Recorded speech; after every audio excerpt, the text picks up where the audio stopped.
Laser trajectories reveal the shooters were crouching near these tables. Yet there's no real cover here. Wouldn't they be crouching behind something? Yes, so maybe the tables have turned. Literally. Using the tables and racks as cover. And then, after the shooting stops, somebody tidies up, uprights the tables, puts them back in place before we get there. So let's turn the tables again.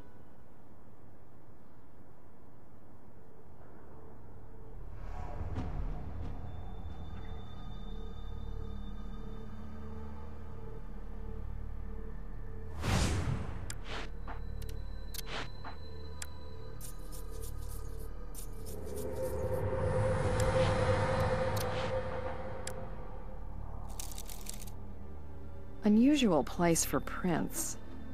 You'd have to be squatting using a hand for balance. Could shoot over your cover from this position. Straight shot at the glass case.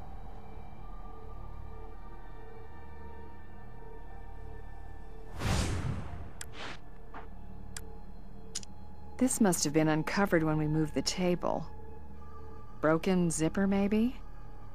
I don't remember seeing anything in this shop with zippers on it.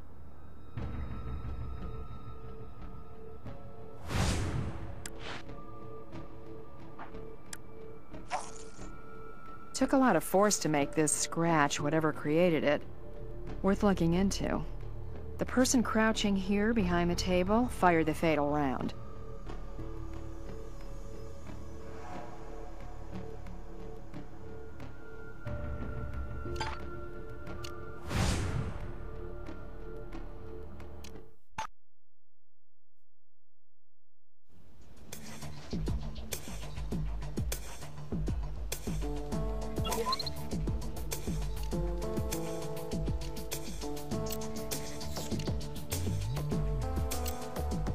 This zipper caused the scratch. Could have broken off as someone leaned against the table.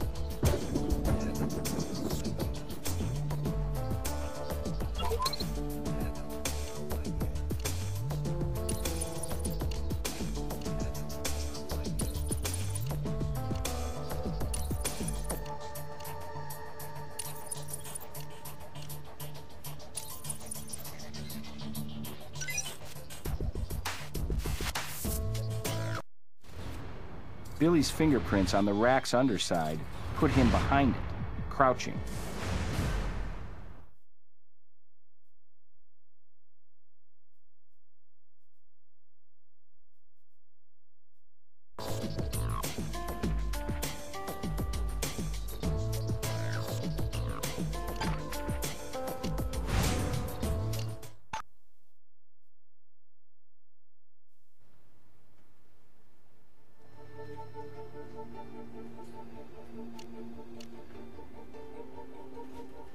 Now that we know what we're looking for, yes, you can search for clothes at the Wilds' apartment and any evidence relating to motive that can be found.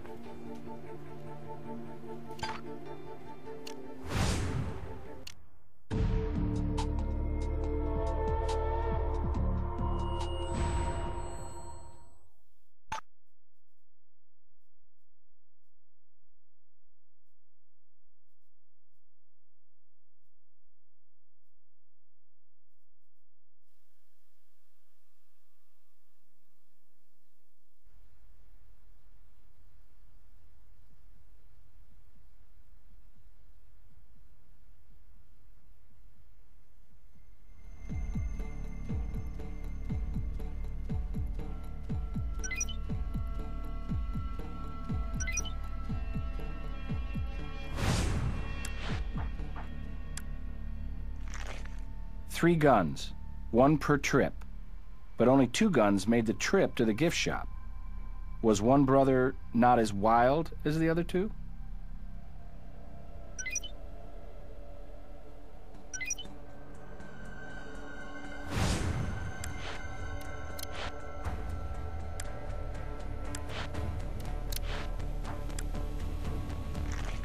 The zipper on these pants is broken. Keith had pants on when we found him, so they probably aren't his. If one trip had broken his zipper, he'd have likely changed his pants at home.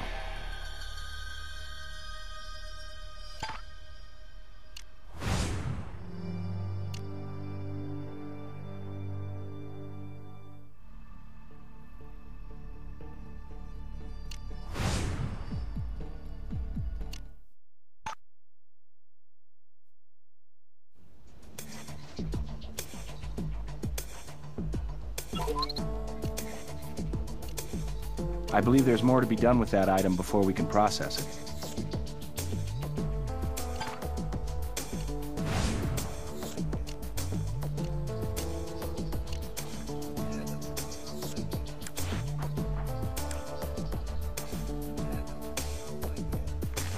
Looks like some pictures were taken on this phone. Let's get enlargements at the lab.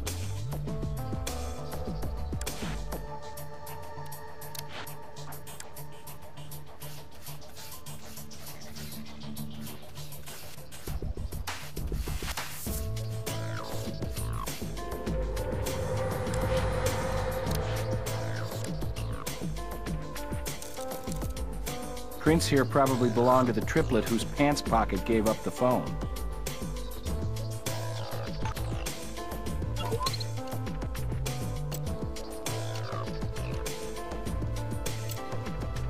Zipper from these pants broke off in the spot the fatal shot was fired from.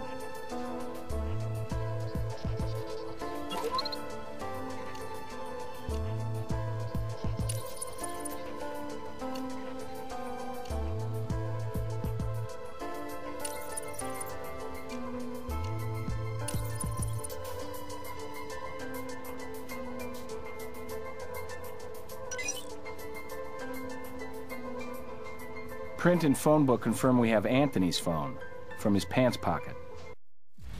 So Anthony wore the pants in question, making the scratches behind the table.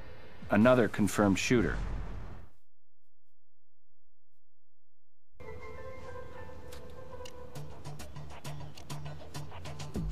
Well, I think we just found out what girl this bra belongs to. The triplets caught their enemy in the act with Mom and suffered identical shock. Photo was taken earlier, day of the crime. The mother of all motives.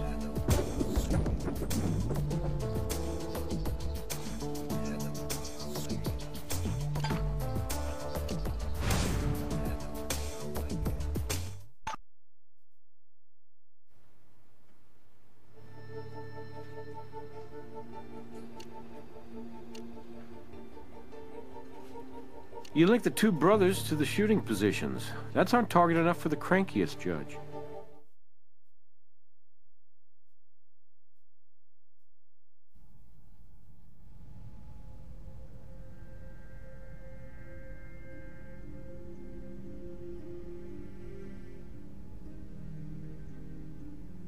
We can place both of you at the origin points of the gunshots.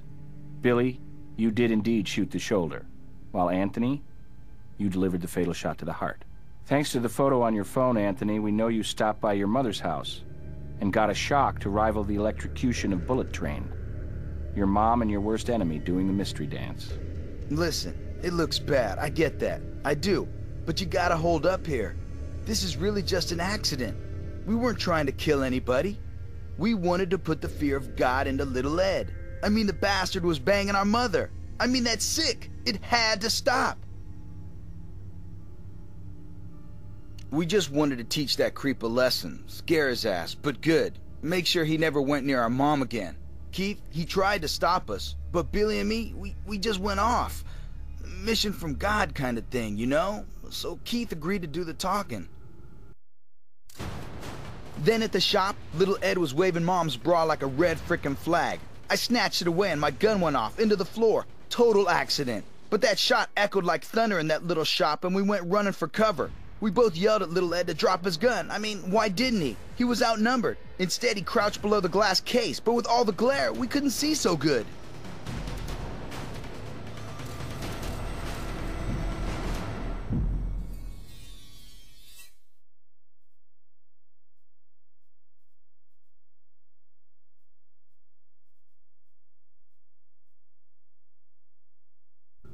I told Billy, with all that glass, we should shoot it out to see better and stuff. We were squeezing our triggers and then, damn it, little Ed sits up. Why? I'll never know. And puts himself right in our sights. Hitting him was a fluke, an accident.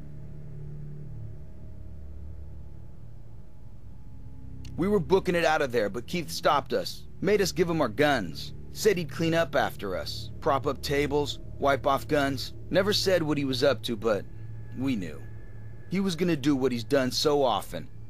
Cover up for his stupid brothers.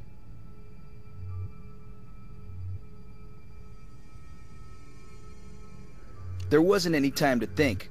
Keith, he always shouldered the blame, and it was just how we did things. Later, the stakes occurred to us, of course, but Keith seemed to know what he was doing, creating confusion like. I mean, with the three of us sharing DNA and stuff, how could you guys ever really figure out what went down in that place?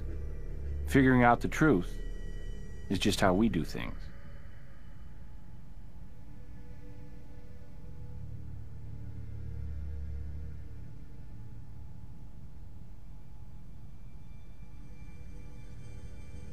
I never meant for them to find out about Ed Jr. and me.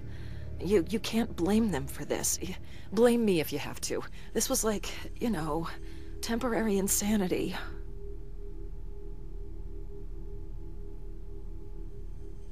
What do you think? He was a beautiful boy. Boy, I say, but don't get any ideas. He was of legal age. And don't strain yourself trying to read anything in.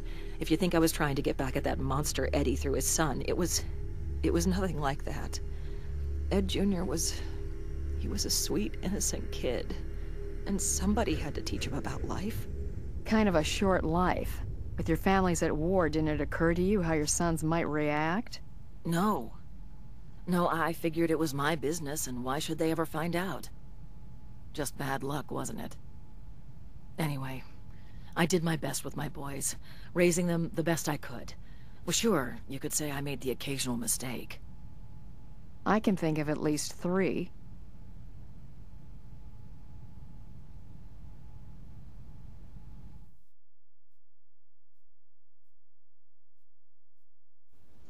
Naming the single-action army pistol the Peacemaker was the Old West at its most darkly ironic. But this case could have used a real peacemaker, a parent who could behave like an adult. Eddie put his monetary future ahead of his son's safety, and Miss Wilde risked pursuing her wild lifestyle with the forbidden pleasures Eddie's son represented. Her 3 boys be damned. Even the Peacemaker Ed Jr. used to defend himself was a phony, a replica. Closest thing to a real peacemaker here was Keith, but he didn't have the maturity, never had the guidance. 3 wolf cubs raised in the wild. Maybe they'll fare better in captivity. Nice sharing this investigation with you. Meet me in the office for your final evaluation.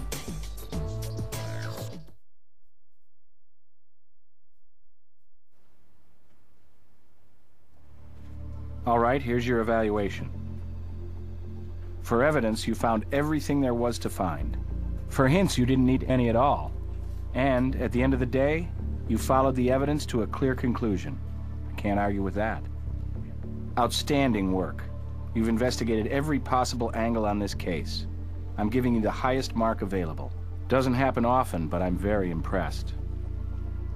Incredible. You've finished every case with a perfect rating, and showed the right stuff to become a world-class CSI. Well done. And by the way, thank you for all the new specimens you found for my collection. I'm recommending you for an extra bonus. Great hunting.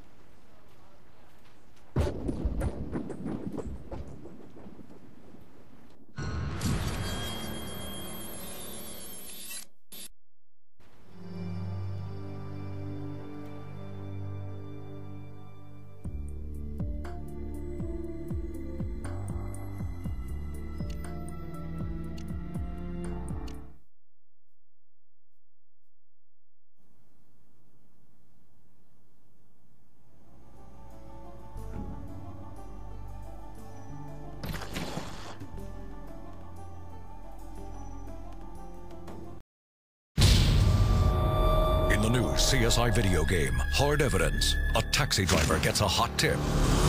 Our Vic's that former cabbie, current charcoal briquette. Bridget, the fire goddess. She's got a real pyro, Jones. I have an artistic penchant for fire imagery, but that doesn't make me a pyro or a killer. These tattoos are all white supremacist symbols. That is really sick. If you can't stand the heat, get out of the crime scene.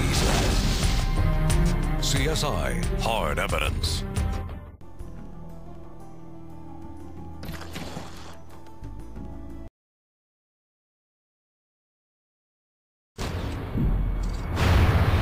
Your computer sabotage mission didn't succeed, so maybe you kept your email word and convinced Ed to lure the triplets into a gunfight.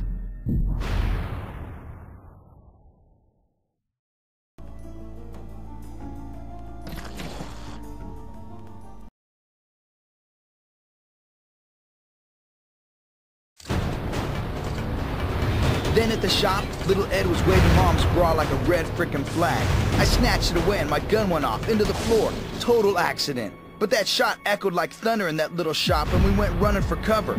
We both yelled at little Ed to drop his gun. I mean, why didn't he? He was outnumbered. Instead, he crouched below the glass case, but with all the glare, we couldn't see so good.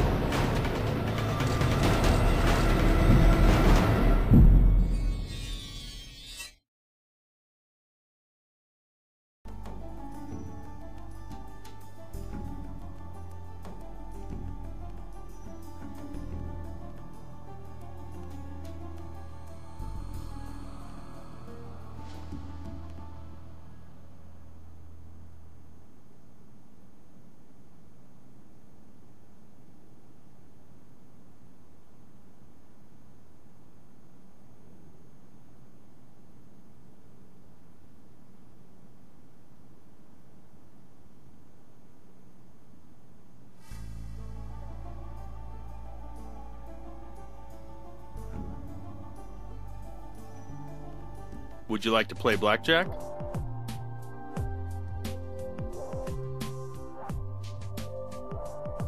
Thanks for playing.